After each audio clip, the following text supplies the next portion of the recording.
Dear students, I would like to welcome you all for the particular session on organizational structure of tour operator.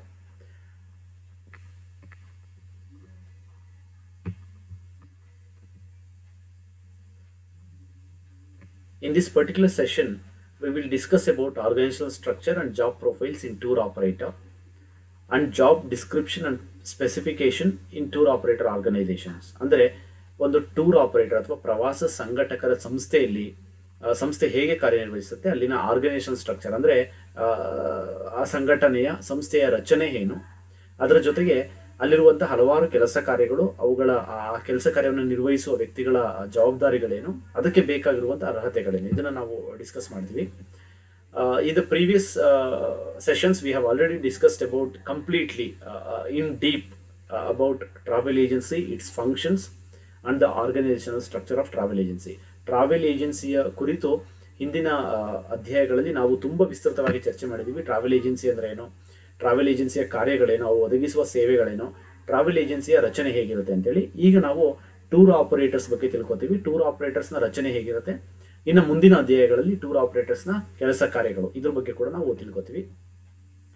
Tour operator structure is also similar to travel agency, almost similar to travel agency, but there are slightly changes. Okay, so ಕೆಲವು ವ್ಯತ್ಯಾಸಗಳು ಅಥವಾ ಬದಲಾವಣೆಗಳಿದೆ. ಹೆಚ್ಚಿನ ಸಮಯದಲ್ಲಿ travel agency ಮತ್ತು tour ಆಪರೇಟರ್ಸ್ಗಳು ಹೆಚ್ಚು ಒಂದೇ ರೀತಿಯ ಕೆಲಸ ಕಾರ್ಯಗಳನ್ನು ನಿರ್ವಹಿಸೋದ್ರಿಂದ ಸ್ಟ್ರಕ್ಚರ್ ಕೂಡ ಒಂದೇ ರೀತಿ ಇದೆ, ಅಂದರೆ ರಚನೆ ಕೂಡ ಒಂದೇ ರೀತಿ ಇದೆ. ಕೆಲವೊಂದು ವ್ಯತ್ಯಾಸಗಳಿದೆ ಇಬ್ಬರಲ್ಲೂ ಕೂಡ. ಯಾಕಂದರೆ tour operators they are highly specialised in designing and selling tours. At the same time they will be operating tours also. Travel ಏಜೆನ್ಸಿಗಳು ಕೇವಲ ಮಾರಾಟ ಮಾಡುತ್ತೆ, ಆದರೆ ಟೂರ್ ಆಪರೇಟರ್ಸ್ಗಳು ಟೂರನ್ನು ಹ್ಯಾಂಡಲ್ ಕೂಡ ಮಾಡುತ್ತೆ. ಅಂದರೆ ಟೂರಿಸ್ಟನ್ನು ಹ್ಯಾಂಡಲ್ ಮಾಡ್ತಾರೆ, ಟೂರನ್ನು ಆ್ಯಕ್ಚುಲಿ ಆರ್ಗನೈಸ್ ಮಾಡ್ತಾರೆ, ಪ್ರವಾಸಗಳಲ್ಲಿ ಆಗು ಹೋಗುಗಳನ್ನು ನೋಡ್ಕೋತಾರೆ. ಹಾಗಾಗಿ ಟೂರ್ ಆಪರೇಟರ್ನ ವ್ಯಾಪ್ತಿ ಜಾಸ್ತಿ ಇರುತ್ತೆ. ಅದನ್ನು ನಾವು ಮುಂದಿನ ತರಗತಿಗಳಲ್ಲಿ ತಿಳ್ಕೊತೀವಿ. So tour operators will be having this organizational structure. Okay, so I have included a picture for your better understanding. The first one is as we discussed in the last class itself, any organizational structure is look like pyramidal shape or pyramidal structure. The top level is very narrow, the top structure is very narrow, while it is widening or expanding when it is coming to the bottom level. Okay, so top level ಅಲ್ಲಿ ಅಧಿಕಾರ ಕೇಂದ್ರೀಕರಣ ಆಗಿರುತ್ತೆ, bottom level ಅಲ್ಲಿ ಅಧಿಕಾರ ವಿಕೇಂದ್ರೀಕರಣ ಆಗಿರುತ್ತೆ. Okay, so top level ಅಲ್ಲಿ general manager ಇರ್ತಾರೆ, general manager ಅಂತ ಹೇಳ್ತೀವಿ. Sometimes he may be A owner, sometimes he may be A managing director, sometimes it may be A board of directors ಅಂತ ಹೇಳ್ತೀವಿ. ಅಲ್ಲಿ ಅತಿ ಹೆಚ್ಚಿನ ಅಧಿಕಾರಗಳು ಅಲ್ಲಿರುತ್ತೆ. ಅವರು ಆಜ್ಞೆಗಳನ್ನು ನೀಡ್ತಾರೆ, ಆದೇಶಗಳನ್ನು ನೀಡ್ತಾರೆ, ನಿರ್ಣಯಗಳನ್ನು ಕೈಗೊಳ್ತಾರೆ, ಬೇಕಾಗಿರುವಂಥ ಕಂಪನಿಗೆ ಬೇಕಾಗಿರುವಂಥ ಪಾಲಿಸಿಗಳನ್ನು ಅಂದರೆ ನೀತಿಗಳನ್ನು ನಿರೂಪಿಸ್ತಾರೆ. ಈ ಎಲ್ಲ ಕೆಲಸಗಳನ್ನು ಅವರು ಮಾಡ್ತಾರೆ. ಅವರ ಕೆಳಗೆ ಮಿಡಲ್ ಲೆವೆಲ್ ಅಲ್ಲಿ ನಾವು ಹಲವಾರು ಮ್ಯಾನೇಜರ್ಗಳನ್ನು ನೋಡ್ತೀವಿ. They will be expert in that particular function. ಯಾವ ವಿಭಾಗ ಇರುತ್ತೆ, ಯಾವ ಕೆಲಸವನ್ನು ನಿರ್ವಹಿಸೋದಕ್ಕೆ ಆ ವಿಭಾಗ ಇರುತ್ತೆ, ಅಲ್ಲಿ ಅವರು ಎಕ್ಸ್ಪರ್ಟ್ಸ್ಗಳಿರ್ತಾರೆ. ಅತ್ಯಂತ ಪ್ರಮುಖವಾಗಿ ರಿಸೆಪ್ಷನಿಸ್ಟ್, ನಾನು ಹಿಂದಿನ ತರಗತಿಯಲ್ಲಿ ಹೇಳಿದ್ದೇನೆ, ಹಿಂದಿನ ಕ್ಲಾಸಲ್ಲಿ ಹಿಂದಿನ ಸೆಷನಲ್ಲಿ ಹೇಳಿದ್ದೇನೆ. Reception is a face of any organization. Okay, so reception ಒಂದು ಆರ್ಗನೈಸೇಷನ್ ಮುಖ ಇದ್ದ ಹಾಗೆ. ಸೊ ಮೊದಲು ಯಾವುದೇ ಗ್ರಾಹಕರು ಮೊದಲು ವ್ಯವಹಾರ ನಡೆಸೋದು ರಿಸೆಪ್ಷನ್ ಅಲ್ಲಿ. ಸೊ ಹಾಗಾಗಿ they can build a very good image or impression about the organization. ಅಲ್ಲಿ ತುಂಬ ವೆಲ್ ಕ್ವಾಲಿಫೈಡ್ ಆಗಿರುವಂಥ, ಒಳ್ಳೆ ಪ್ಲೀಸಿಂಗ್ ಆಟಿಟ್ಯೂಡ್ ಇರುವಂಥ, ತುಂಬ ಪೇಷನ್ಸ್ ಇರುವಂಥ ಎಂಪ್ಲಾಯೀಸ್ ಇರ್ತಾರೆ, ಪ್ರಿಫರಬಲಿ ಗರ್ಲ್ಸ್ ಅಂತ ಹೇಳ್ಬೋದು. ಅದಾದಮೇಲೆ ನಾವು ಅತಿ ಮುಖ್ಯವಾದಂಥದ್ದು ಮ್ಯಾನೇಜರ್ R&D ಅಂತ ಹೇಳ್ತೀವಿ. ಇಲ್ಲಿ R&D ಅಂದರೆ ರಿಸರ್ಚ್ ಆ್ಯಂಡ್ ಡೆವಲಪ್ಮೆಂಟ್ ಅಂತೇಳಿ. ಟೂರ್ ಆಪರೇಟರ್ನಲ್ಲಿ ಒಂದು ಹೊಸ ವಿಭಾಗ, ಇದನ್ನ ಟ್ರಾವೆಲ್ ಏಜೆನ್ಸಿಲಿ ನಾವು ನೋಡೋದಕ್ಕೆ ಸಾಧ್ಯ ಇಲ್ಲ. ಟೂರ್ ಆಪರೇಟರ್ಸ್ ಅಲ್ಲಿ ಈ ಒಂದು ವಿಭಾಗ ಇರುತ್ತೆ. R&D ಅಂದರೆ ರಿಸರ್ಚ್ ಅಂಡ್ ಡೆವಲಪ್ಮೆಂಟ್ ಅಂತೇಳಿ ಸಂಶೋಧನೆಯನ್ನು ನಡೆಸಿ ಹೊಸ ಹೊಸ ಉತ್ಪನ್ನಗಳನ್ನು, ಹೊಸ ಹೊಸ ಪ್ರವಾಸಗಳನ್ನು, ಪ್ಯಾಕೇಜ್ಗಳನ್ನು ಅಭಿವೃದ್ಧಿಪಡಿಸುವ ವಿಭಾಗ ಇದು. ಇವರಿಗೆ ತುಂಬ ಹೆಚ್ಚಿನ ಜ್ಞಾನ ಅಥವಾ ನಾಲೆಡ್ಜ್ ಇರುತ್ತೆ ಇಲ್ಲಿ ವರ್ಕ್ ಮಾಡುವಂಥ ವಿಭಾಗಕ್ಕೆ. ಮ್ಯಾನೇಜರ್, ಅವರ ಕೆಳಗಿರುವಂಥ ಅಸಿಸ್ಟೆಂಟ್ಸ್ಗಳು ಹೊಸ ಹೊಸ ಪ್ಯಾಕೇಜ್ ಟೂರ್ಸ್ಗಳನ್ನು ಮಾಡ್ತಾರೆ ಇವರು. ಅಂದರೆ ಒಂದು ವಿದೇಶಕ್ಕೆ ಪ್ಯಾಕೇಜ್ ಟೂರ್ ಬೇಕಂದರೆ ಆ ವಿದೇಶದ ಬಗ್ಗೆ, ಆ ದೇಶದ ಬಗ್ಗೆ, ಅಲ್ಲಿರುವ ಪ್ರವಾಸಿ ತಾಣಗಳ ಬಗ್ಗೆ ಸಂಪೂರ್ಣವಾದ ಜ್ಞಾನ ಇರಬೇಕು. ರಿಸರ್ಚನ್ನು ಮಾಡ್ತಾರೆ. ನಾನು ನಿಮಗೆ ಉದಾಹರಣೆ ಹೇಳ್ತೀನಿ. ಭಾರತದಲ್ಲಿ ಇರ್ತಕ್ಕಂಥ ಒಬ್ಬ ಯಾರೋ tour operator, XYZ tour operator ಅಂತ ಅಂದ್ಕೊಳ್ಳಿ. ಈ ಟೂರ್ ಆಪರೇಟರು ಜಪಾನಿಗೆ ಹೊಸ ಪ್ರವಾಸಗಳನ್ನು, ಜಪಾನ್ ದೇಶಕ್ಕೆ ಒಂದು ಹೊಸ ಪ್ರವಾಸದ ಪ್ಯಾಕೇಜನ್ನು ಮಾಡಬೇಕು ಅಂತ ಅಂದ್ಕೊಂಡಿದ್ದಾರೆ. ಜಪಾನಿಗೆ ಪ್ರಯಾಣ ಬೆಳೆಸುವವರ ಸಂಖ್ಯೆಯಲ್ಲಿ ಹೆಚ್ಚಾಗ್ತಾ ಇದೆ, ಹಾಗಾಗಿ ನಾವು ಜಪಾನಿಗೆ ಒಂದು ಪ್ರವಾಸಗಳನ್ನು ಮಾಡೋಣ ಅಂತ ಅಂದ್ಕೊಂಡ್ರೆ ಈ R&D ಡಿಪಾರ್ಟ್ಮೆಂಟು ಮೊದಲ ಕೆಲಸ ಆಗುತ್ತೆ. R&D department will play a major role here.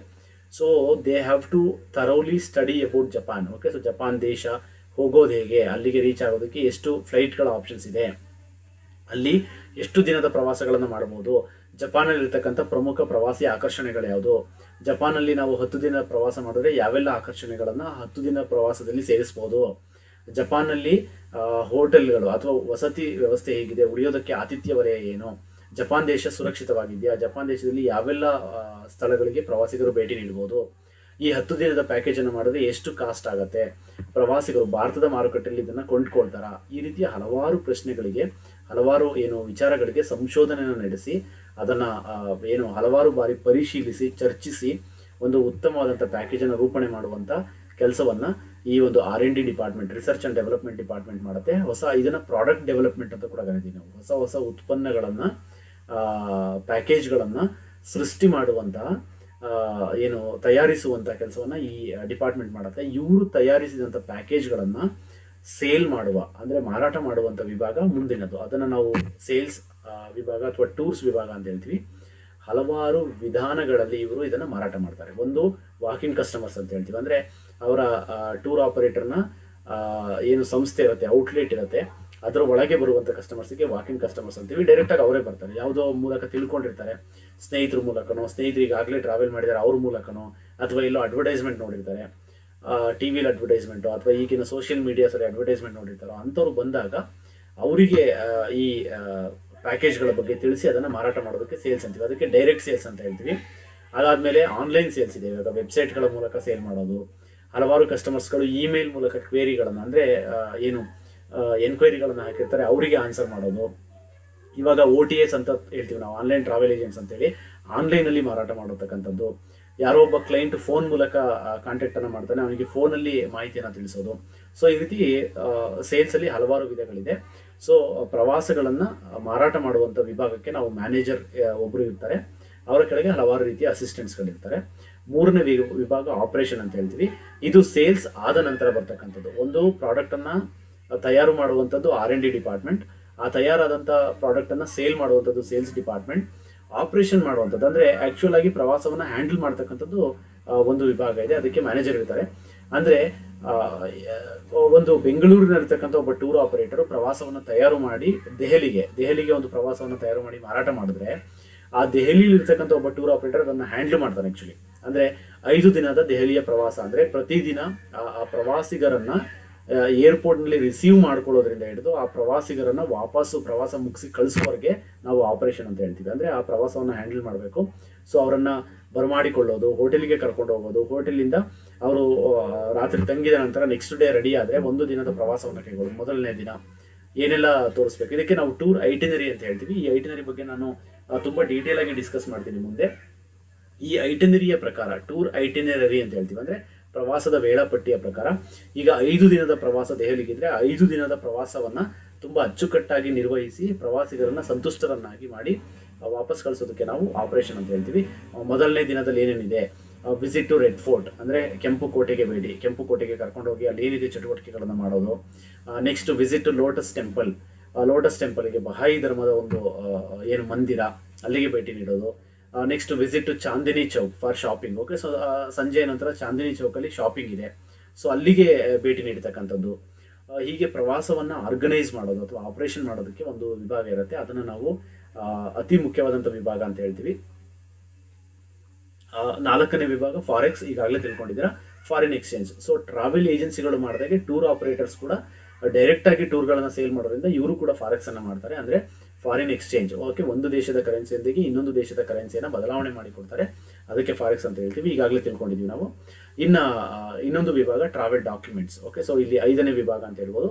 Travel documents ಅಂದ್ರೆ ಪ್ರಯಾಣಿಕರಿಗೆ ಅಗತ್ಯವಾಗಿ ಬೇಕಾದಂಥ passports, visa, travel insurance, vaccination certificate, okay, ಈ ತರದ ಹಲವಾರು ದಾಖಲೆಗಳನ್ನು ತಯಾರು ಮಾಡಿ ಅಥವಾ ಬೇರೆಯವರು ಅದನ್ನು ಇಶ್ಯೂ ಮಾಡ್ತಾರೆ. ಓಕೆ, ಸರ್ಕಾರದ ಸಂಸ್ಥೆಗಳು ಅದನ್ನು ಕೊಡುತ್ತೆ, ಅಲ್ಲಿಂದ ಇದನ್ನ ಪಡೆದುಕೊಂಡು ಗ್ರಾಹಕರಿಗೆ ಕೊಡುವಂತ ಕೆಲಸವನ್ನ ಇವರು ನಿರ್ವಹಿಸ್ತಾರೆ. ಸೊ ಈ ಹಲವಾರು ವಿಭಾಗಗಳಿದೆ. ಈ ಎಲ್ಲ ವಿಭಾಗಗಳಲ್ಲಿ ನುರಿತ ಕೆಲಸಗಾರರು. Okay, so the experts, knowledgeable people will be working ಅಂತ ಹೇಳ್ಬೋದು ನಾವು. ಈ ಒಂದು ಅಧ್ಯಾಯದಲ್ಲಿ ನಾವು ಟೂರ್ ಆಪರೇಟಿಂಗ್ ಆರ್ಗನೈಸೇಷನ್ಸ್ ಅಲ್ಲಿ, ಟೂರ್ ಆಪರೇಟರ್ಸ್ ಕಂಪನಿಗಳಲ್ಲಿ ಕೆಲಸ ಮಾಡುವಂಥ ಹಲವಾರು ಕೆಲಸಗಾರರು, ಅವರ job profiles, roles and responsibilities ಅನ್ನು ತಿಳ್ಕೊಂಡಿದ್ದೀವಿ. ನಾನು ಹಲವಾರು MCQs ಅನ್ನು ಇಲ್ಲಿ ನಿಮಗೋಸ್ಕರ ಆ್ಯಡ್ ಮಾಡಿದ್ದೀನಿ. ನೀವು ಇದನ್ನು ಆನ್ಸರ್ ಮಾಡುವ ಮೂಲಕ ಈ ಒಂದು ಅಧ್ಯಾಯವನ್ನು ಪುನರ್ಮನನ ಮಾಡ್ಕೊಳ್ಬೋದು. You can again recap the whole session by answering these number of questions.